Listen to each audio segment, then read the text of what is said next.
जब जुर्म दस्तक देता है तो एक इंसान को नहीं पूरे समाज को हिला कर रख देता है। 6 साल के छोटे से बच्चे की जुबानी उसकी मम्मी को उसके ही आंखों के सामने लाइटर से जिंदा जला दिया गया। दोस्तों आज भी मतलब समाज में कई ऐसे लोग हैं जो दहेज के नाम पर किसी भी हद तक जा सकते हैं। स्कॉर्पियो गाड़ी दी गई, बुलेट दी गई शादी के बाद, उसके बाद भी नगद कैश की डिमांड कई सालों से करीबन 35 लाख की डिमांड की गई थी।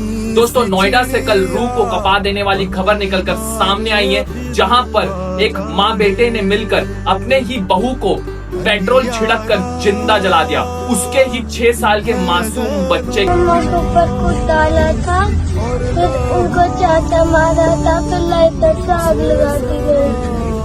दोस्तों दोनों बहनों की शादी एक ही परिवार में होती। निक्की जो कि छोटी बहन रहती है उसकी शादी विपिन से होती है सन 2016 में। इसके बाद से फिर बुलेट की डिमांड होती है, कई बार कैश की डिमांड होती है और वो पूर्ति की जाती है। बताया जा रहा है कि जो विपिन है उसके कई अफेयर्स थे बाहर पे और इसी का विरोध करती थी निक्की, जिसके बाद से मारपीट शुरू हुई। और 21 तारीख का वो दिन है, शाम करीबन 5:30-6 बज रहे थे। वहां पर उसकी सास और जो विपिन रहता है इसके ऊपर कुछ तेल छिड़काव ज्वलन पदार्थ फेंकते हैं और उसे जिंदा जला देते हैं उसी की बेटे के सामने।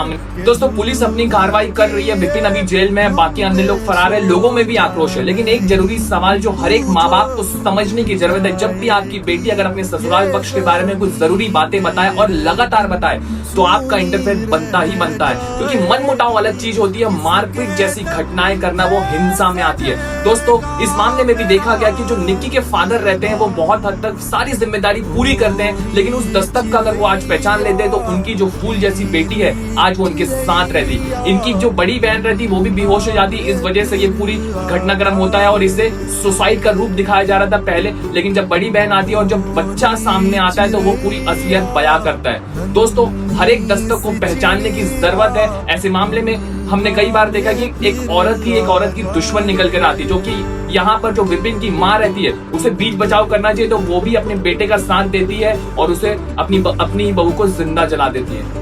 दोस्तों आप लोग को इस मुद्दे पे क्या लगता है जरूर